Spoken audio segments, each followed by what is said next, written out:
guys, so we've got the N20 block here that's been sleeved and doweled. So as you can see, we've got the liners that have been put in replacement of the Aliceal bores that these have, and we've got these dowel pins that have been pressed down, which gives the top of the cylinder, the open deck cylinder, some support so it can't walk around under high cylinder pressure.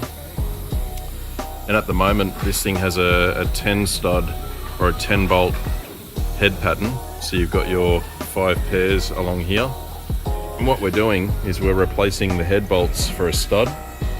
So as you can see, we've got the original 11mm head stud here and the 10mm head stud, so there's 6 11s through the center and a pair of 10s on the outside, and we're replacing that with an ARP stud, which is an 11mm from a Mitsubishi Evo engine, and they're exactly the same length as the bolt. But what we have to do is we've got to replace the 2 pairs of 10mm threads at the end of the block with an 11mm time cert, which is this little guy here. So we need to drill deep down into the block, and the thread ends up starting about here, and we've got to drill all the way down and insert that time cert to allow us to get the 11mm stud in. So we'll show you a little bit of that now, how it's done, and it's quite tricky work. If you get it wrong, you sort of have to throw the block away. So we'll concentrate and try and do one for you on camera and show you how it's processed. All right, we'll get Adrian to start on that now and we'll film it for you. You ready for this?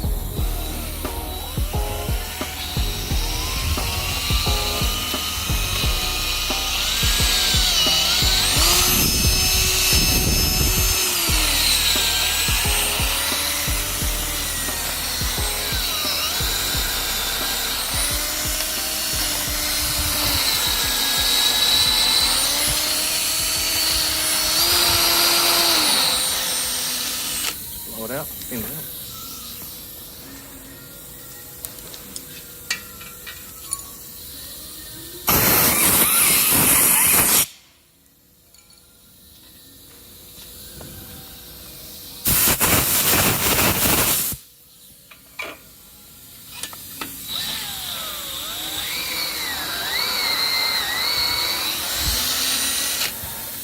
That again.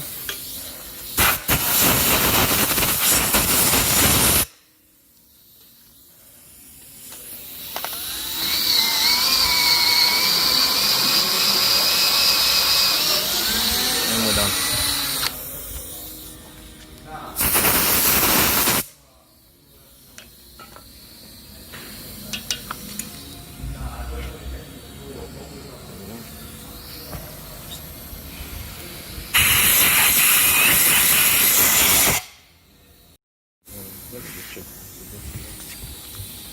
Okay, so that's the drilling process done, which I'll just quickly show you here.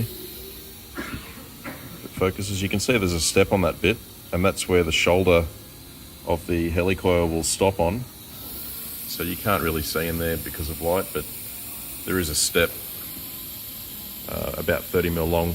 So the helicoil will stop down on that. We're about to tap that out now, which to the OD of the helicoil, and that will, it's a little bit more, but we don't go all the way down with the tap. So yeah, we'll put that in and then we'll show you how the helicoil, sorry, not the helicoil, the time cert goes in, and then we'll wind the stud in.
So that last bit there that gets tight is just pushing the last few threads out, which locks the time cert in with that Loctite, which hopefully allows it to never come out.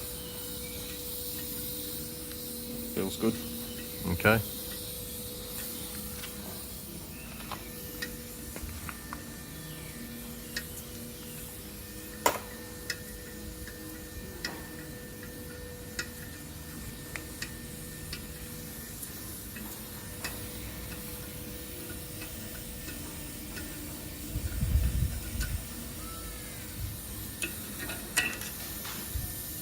And now without the insert. Okay. Probably just give that a little blow off and put a bit of oil on it.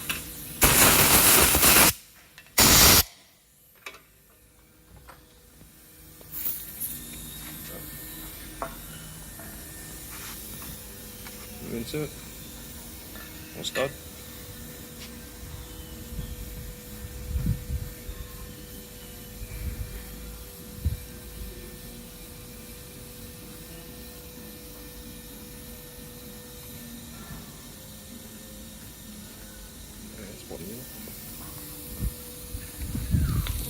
That's it. So we got, this one's already been done.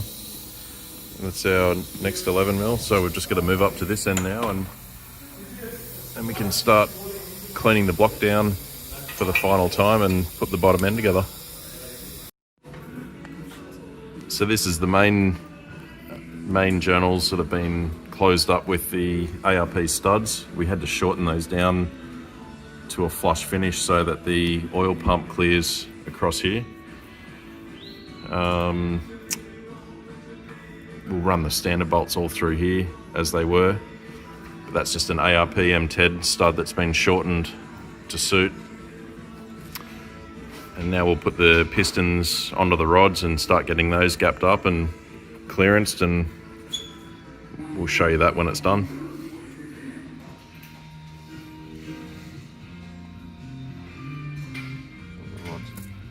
All in. No scratches, no marks.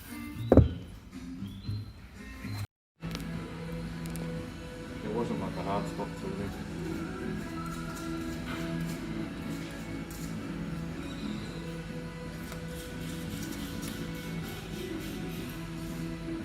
Probably a good thing actually to put it on.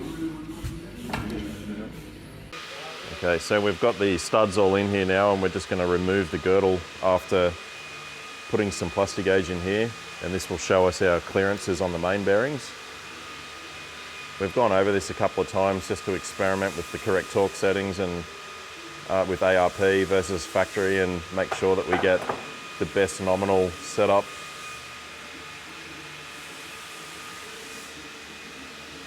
All right, so we got, so far we're looking pretty even on all those. So we'll run the gauge on them and just have a quick look and see where we're at with size.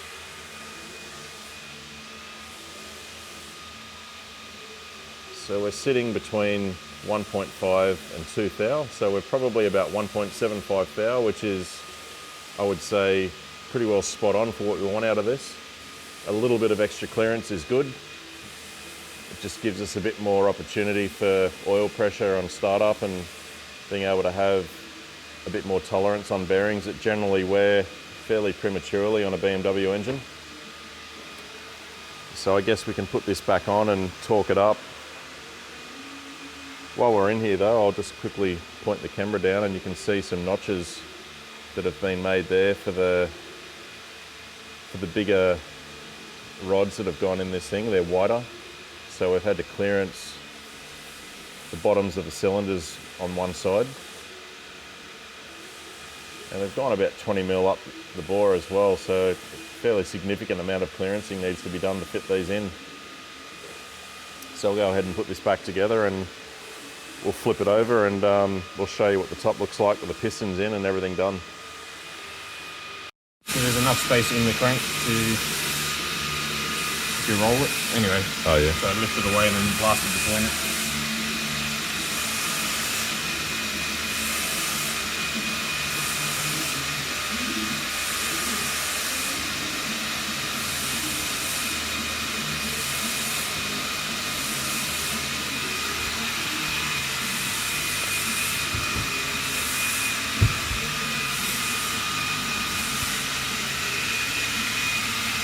it off this side as well.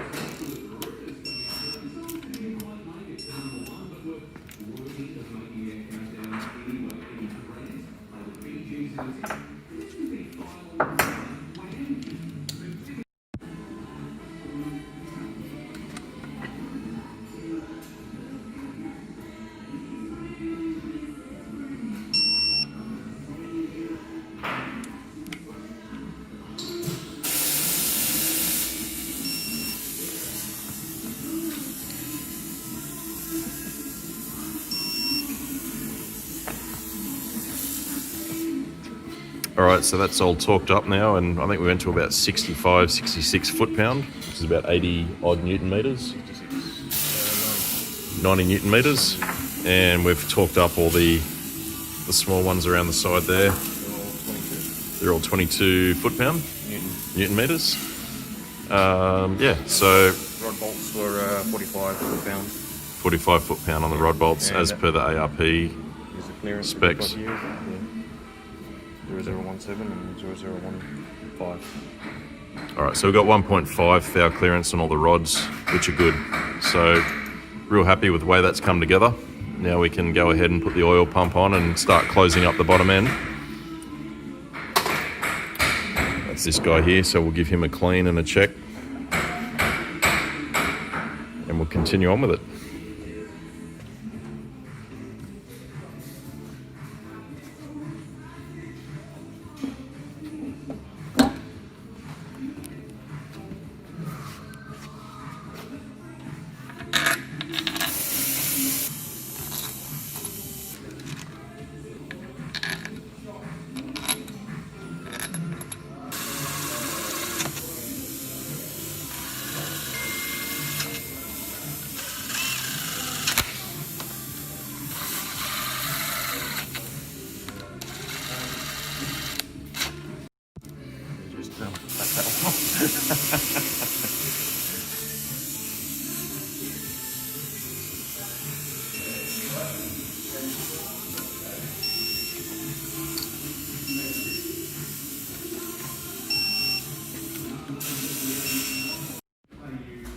This is our N20 head that we've taken off the engine, and we had some cracking around the spark plug holes to the seat, which is because of this machine surface is quite high here.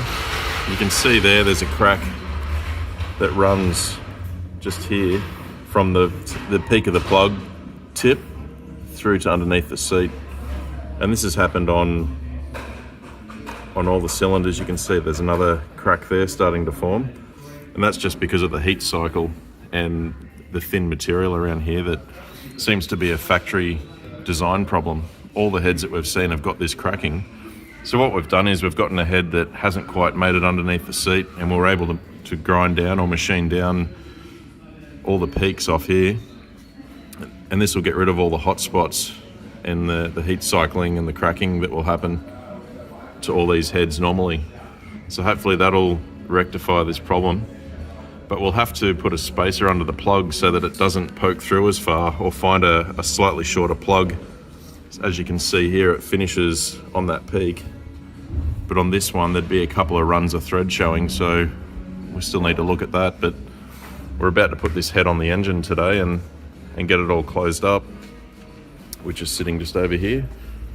So we're just preparing that now, and we'll put this head on and hopefully have resolved the cracking problem that these engines have got.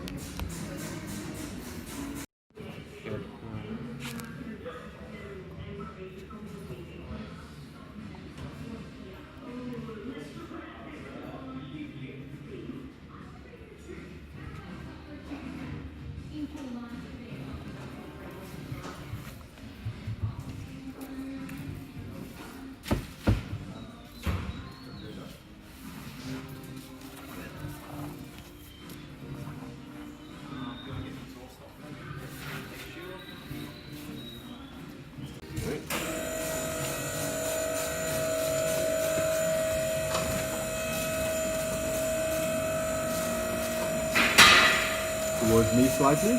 Yep.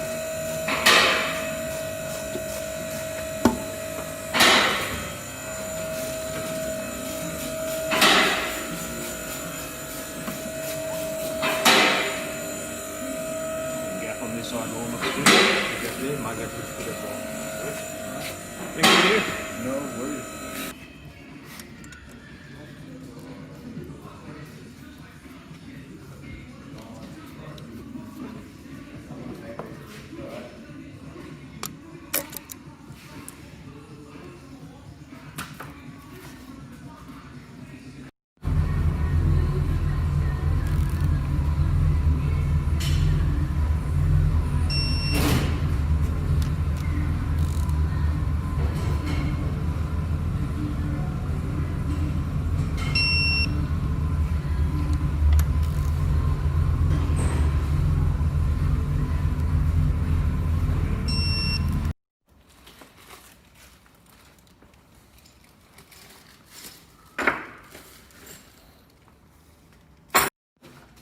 So we're at the end of today of assembling this engine, which included all the bottom pump gear going on and sump finalised. We've put the flex plate on so we could time it to the crank to top dead centre using the locking pin. And we haven't shown you a lot of this, but all the valve train's gone on, all the cams, eccentric shaft, all the secondary lifter legs and springs. The eccentric shaft motor and sensors gone in, and the buckets here. All the new timing chain guides have gone on and chain. We've torqued up the adjustable cam hubs or the Vanos hubs. Just finalising a few of the bits of hardware around this thing, and then we'll close it up with a rocker cover and start dressing it with all the ancillaries and wiring loom. So it's been a bit of a job putting it together. Just making sure everything's 100%. There's a lot of tricky moving parts in the top of this thing, and the timing's crucial. So hopefully we've got that right, and we'll be on track for firing this thing up this week and starting to run it in.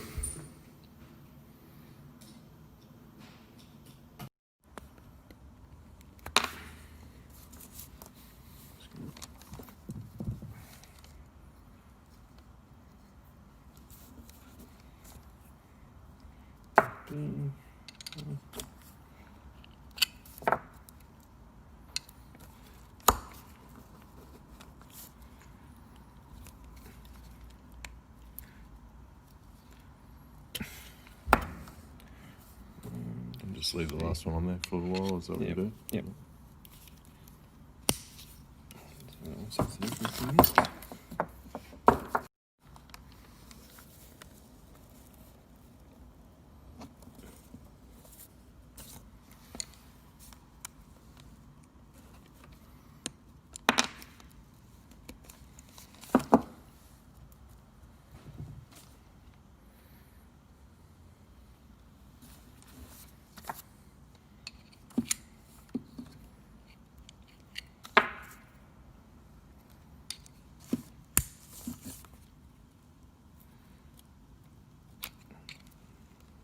Sitting there for a minute.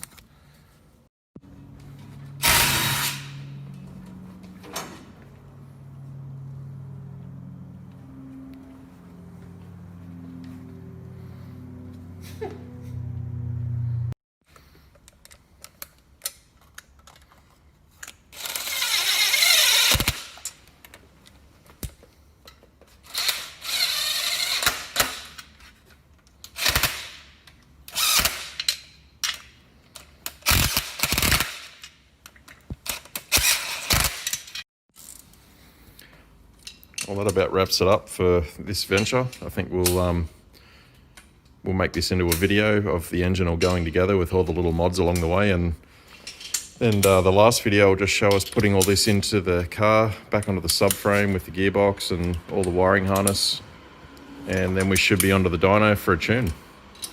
Anyway guys, we'll see you next time, and thanks for watching on this F30 N20 build.